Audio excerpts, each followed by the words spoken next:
जय जोहार, नमस्कार साथियों। मैं हूँ जय सिंह जोड़िया। साथियों, अ, आज का जो टॉपिक है, आज का जो मुद्दा है वो अ, हमारी आदिवासी संस्कृति के ऊपर पर संस्कृति का जो प्रभाव है और वे संस्कृतियाँ किस तरीके से हावी होती जा रही, उसके बारे में मैं अपने विचार रखूँगा। तो साथियों, मैं ये विचार जो रख रहा हूँ ये मेरे आसपास अभी तक मैंने जो देखा था उसके आधार पे रखूँगा। और हो सकता है आपके क्षेत्र में कुछ अलग हो थोड़ी बहुत चीज़ें, और हो सकता है कि मैंने जितना जाना है उससे ज़्यादा हमारे वरिष्ठ लोग, हमारे वडील लोग जो हैं वो कुछ ज़्यादा जानते हों इसके बारे में। तो चलिए साथियों, शुरू करते हैं। बात ये है कि जो अभी वर्तमान में जो नवरात्रि चल रही है, ये जो नवरात्रि है ये हमारे आदिवासी समाज में नौरता कहलाती है। नौरता, नौरता मतलब 9 रात का समूह हैं। इसके आधार पर हमारे समाज में जो प्रक्रिया होती थी वो होती थी कि जब खेती और फसल का काम हो जाता था और मक्का, ककड़ी और ये सब पक के तैयार हो जाते हैं, उसके बाद ये त्योहार आता है। इसमें हमारे समाज के जो ग्रामीण है, जो वडील हैं, वे जा कर के जो हमारी खेड़ा माता होती है, गांव की माता होती है, उस पे जा कर के जवारा रोपते हैं। हाँ, इसको वाड़िया भी कहते हैं कहीं कहीं, जवारा, ज्वारा, ये नाम है इसके। तो ये जो चीज़ है ये रोपते हैं। उसके बाद 9 दिन तक उनकी पूजा करते हैं, प्रकृति के उन तमाम तत्वों को याद करते हैं, उनका मानवों के ऊपर क्या प्रभाव है और मानव जीवन उन सभी चीज़ों से कैसे जुड़ा हुआ है, इन सारी चीज़ों पर गहनता से अ, उसके ऊपर बातचीत होती है और उसके बारे में जानकारी दी जाती है और उनकी पूजा अर्चना की जाती है। क्योंकि हम जानते हैं कि आदिवासी समाज जो है वो छोटी सी भी किसी की हेल्प हो या किसी का योगदान हो तो हमेशा कृतज्ञ होता है, हर चीज़ के लिए कृतज्ञता ज्ञापित करता है। तो प्रकृति के उन तमाम गोचर अगोचर तत्वों का क्या योगदान है मानव जीवन में और अन्य जीवों के जीवित रहने में उनका क्या योगदान है, उन सारी चीज़ों को धन्यवाद कहते हैं, आभार कहते हैं और कृतज्ञता ज्ञापित करते हैं। तो ये 9 दिन का जो कार्यक्रम रहता है, इसमें रात को पूरे गांव के हमारे बच्चे, वृद्ध, महिला, पुरुष सारे इकट्ठे होते हैं और वहाँ पर ये पूजा अर्चना करते हैं। उसके बाद कुछ समय मनोरंजन करने के लिए कुछ नाटक प्रस्तुत करते हैं और सभी लोग बैठ कर के उन नाटकों को जानते हैं। और जो हमारे समाज में जो भोपा प्रथा होती है, वो भोपा जो सबसे वरिष्ठ व्यक्ति होता है, जब वो ढूँढता है, वो बेसिकली कहा जाता है हमारे समाज में जो भोपा प्रथा है उसमें खत्री जो हमारे होते हैं, हमारे पूर्वज जो होते हैं, वे ही उनके अंदर आते हैं और वे कल्पना के आधार पे, शायद उनके ज्ञान के आधार पे हमें आने वाले समय में क्या-क्या परिवर्तन होगा, उसके बारे में वो जानकारी देते हैं। तो ये सारी चीज़ें होती हैं।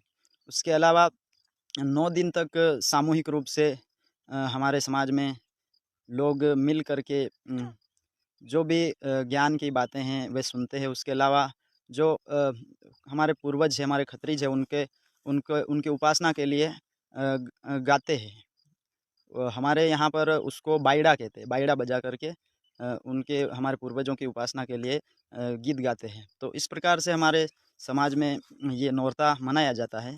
तो इसमें जो चीज़ें हैं वो धीरे-धीरे हम ये सारी चीज़ें भूल करके हमारे समाज के तमाम लोग धीरे-धीरे पर संस्कृतिकरण का शिकार हो रहे हैं। मतलब कि हमारी जो मूल संस्कृति थी, उससे हट करके दूसरी जो धार्मिक संस्कृतियाँ हैं, उनका प्रभाव धीरे-धीरे आया और अब वो चीज़ें हावी हो गई। तो कहीं न कहीं हमें इन चीज़ों को सोचना चाहिए। हमारी जो मूल संस्कृति है, उसको हम भूल करके किसी दूसरे लोगों की जो संस्कृतियाँ हैं, वो हम अपनाते जा रहे हैं। तो इससे ये होगा कि संविधान में हमारे आदिवासी समाज को, हमारे समुदाय को विशेषाधिकार मिला है 5वीं और 6वीं अनुसूची के आधार पर। तो जो विशेषाधिकार हमें जो मिले हैं, वे विशेषाधिकार हमारी विशेष संस्कृति होने की वजह से मिले हैं। अगर ये संस्कृति हम इस प्रकार धीरे धीरे भूल जाएंगे और हमारी संस्कृति विलुप्त हो जाएगी, तो हमारे जो 5वीं 6वीं अनुसूची के जो अधिकार है वे भी खत्म हो जाएंगे। क्योंकि प्रश्न ये बनेगा कि जब आपका कोई पृथक संस्कृति नहीं है, आपकी कोई विशेष संस्कृति नहीं है, तो फिर आप अलग कैसे हुए? तो हमारे समाज का इसी प्रकार से धार्मिकरण किया जाता है। अलग अलग धर्मों में हमारे समाज को बांट दिया जाता है और हमारे भोले भाले लोग किसी की भी बात मान करके किसी भी चीज़ को अपना लेते हैं, क्योंकि वे भोले होते हैं, इतने तर्क वितर्क नहीं करते। वो इंसान को इंसान के नज़रिए से देखते हैं, इसलिए विश्वास कर लेते हैं। और उन तमाम प्रकार के जो शातिर लोग हैं, जो धार्मिकरण करते हैं, उनकी चपेट में आकर के उनकी बात मान लेते हैं। तो कहीं न कहीं हमें इन मुद्दों पे सोचने की ज़रूरत है। जो प्योर हमारी संस्कृति है, हम उनको भूल करके दूसरे की संस्कृति हमारे पर हावी हो रही है। तो हमें इन चीज़ों को कहीं न कहीं समझना चाहिए और हमारा जो मूल हमारी संस्कृति है, उसको हमें बचाने की निरंतर प्रयास करते रहना चाहिए। हमारे यहाँ जो अंतिम दिन होता है नवरात्रि का, उसमें पूरी रात लोग जाग करके, हमारे ग्रामीण लोग, और उस पूरी रात उनकी पूजा करते हैं, अर्चना करते हैं, मनोरंजन करते हैं, नाचते हैं, गाते हैं। और सुबह जो वाड़ियाँ उठाती हैं, और वो उन वाड़ियों में जो हमारे समाज में जो हर परिवार में, हर गोत्र में पूर्वज जो होते हैं, उनमें से जो जिन को अपने पूर्वज आते हैं, वे सारे लोग उस दिन ढूंढते और वो वाड़ियाँ लेकर के साथ साथ निकलते। तो पूरे गांव में ये शोभा यात्रा निकलती है, और भोपा ढूंढते हुए जहाँ पर तालाब जो होता है या फिर जल राशि जहाँ होती है, वहाँ पर ले जा कर के उनको विसर्जित करते हैं। तो इस प्रकार से, और उसके बाद फिर विसर्जन के बाद जो हमारे समाज का जो है कल्चर, उसके आधार पर हमारे पूरे गांव के लोग हमारी जो खेड़ा माता है उसमें बलि देते हैं, बकरे की शायद।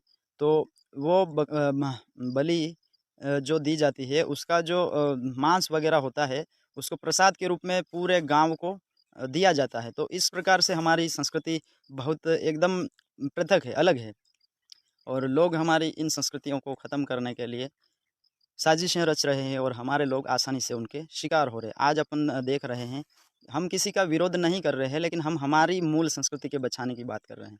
ये हमारे आज के जो बच्चे हैं, हम देख रहे हैं, हमारे नौजवान युवा साथी हैं, वे भी जानते हुए भी अनजान बन के उन सारी चीज़ों को रोकने के बजाय खुद बढ़ावा दे रहे हैं। तो हमें इन सारी चीज़ों पर काम करना चाहिए, क्योंकि जब हमारे जो विशेष संस्कृति है वे नहीं बचती है, तो मुझे नहीं लगता है कि हमारी संस्कृति के आधार पे हमें जो विशेषाधिकार मिले वो बच जाएंगे। तो कहीं न कहीं हमें ये विशेषता, जो विविधता है, जो हमारा आदिवासी दर्शन है, बहुत ही गहन है। इनको समझना चाहिए, जानना चाहिए, और इनको जानने के लिए हमें बड़े बुजुर्ग, हमारे जो वडील हैं, उनके साथ हमें बैठना पड़ेगा और उनसे वार्तालाप करनी पड़ेगी इन चीज़ों पर। वे लोग हमें गहनता से जो हमारा आदिवासी दर्शन है, जो गूढ़ रहस्य है, वे बताने में बहुत ही इंटरेस्टेड होते हैं, लेकिन हम उनको पूछते नहीं, क्योंकि टेक्नोलॉजी का आज ज़माना है, और आजकल हम हर चीज़ जो तकनीकी संसाधन है उनके ऊपर ही सारा काम करने की कोशिश कर रहे हैं, और पूरा समय उनको ही दे रहे हैं। तो कहीं न कहीं हमें वक्त निकाल करके हमारे जो माता पिता है, उनके अलावा जो हमारे गोत्र में, हमारे समाज में जो वृद्ध जन हैं, उनसे हमें बैठ करके इन सारी चीज़ों के बारे में बातचीत करनी चाहिए, वक्त निकाल के बातचीत करनी चाहिए। तो यही चीज़ें हैं। अगर हम अपनी संस्कृति को नहीं बचा पाए, तो आने वाले समय में शायद आप किसी विशेष धर्म के व्यक्ति बन जाएँगे, और उस धर्म के आधार पर हमारा जो मूल पहचान है आदिवासी, आदिवासियत जो हमारी मूल पहचान है, वो धीरे-धीरे अनेकानेक धर्मों में बँट करके विलुप्त हो जाएगी। और हमारी यही हम जैसे युवाओं की यही ज़िम्मेदारी बनती है, यदि हम शिक्षित हो रहे हैं, हम पढ़ रहे लिख रहे हैं, तो हमारी ये नैतिक ज़िम्मेदारी है कि हम पुनः हमारे गाँव, हमारी ढाणी में जा कर के हम उन सारी चीज़ों को जो हम सीख के आए, वो जाके बताएँ, और उसके आधार पे हम हमारी जो पहचान है, हमारा कल्चर है, हमारे रीति-रिवाज है, उनको यथावत ज़िंदा रखें। ये हमारा बहुत बड़ी हमारी ज़िम्मेदारी है, तो हमें इनके ऊपर काम करने की ज़रूरत है। बाकी जो लोग, जो साथी हमारे अलग-अलग धर्म संस्कृति से जुड़े हुए हैं, उनसे भी मैं निवेदन करना चाहता हूँ कि आप हम जो लड़ाई लड़ रहे हैं, वो हमारे खुद के जो विशेष कल्चर है, हमारा संस्कृति है, उसको बचाने की लड़ाई है, ना कि हम आपके कल्चर को गलत कह रहे हैं। तो इस प्रकार की सोच ना रखें, हम हमारी संस्कृति को बचाने की बात करते हैं, तो इसमें कोई किसी के दूसरों के विरोध करने की ज़रूरत नहीं है। तो यही है साथियों, मुझे लगता है कि इस वीडियो को देख कर के शायद आप भी ये चीज़ सोचेंगे, देखेंगे, और मैं जानता हूँ आप खुद भी ये बात जानते हैं कि धीरे धीरे जो ये चीज़ें दूसरी हमारे ऊपर हावी होती जा रही है, ये हमारे मूल पहचान का विनाश का कारण बनेगी। तो हमें इन सारी चीज़ों पे ध्यान देना चाहिए और हमें जितना हो सके अपना जो योगदान है समाज में, हमारी संस्कृति, धर्म, हमारे दर्शन को बचाने का जो जो लड़ाई है हमारी, उसमें हमें अनवरत रूप से आगे बढ़ता रहना, जारी रहनी चाहिए।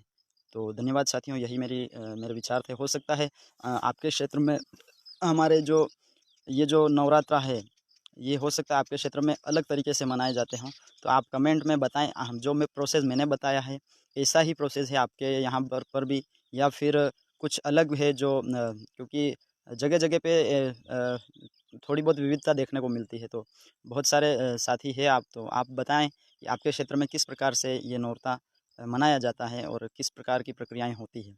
धन्यवाद। जोहार। सब्सक्राइब कीजिए हमारे चैनल को और बेल आइकन को दबाइए हमारी लेटेस्ट वीडियो सबसे पहले देखने के लिए।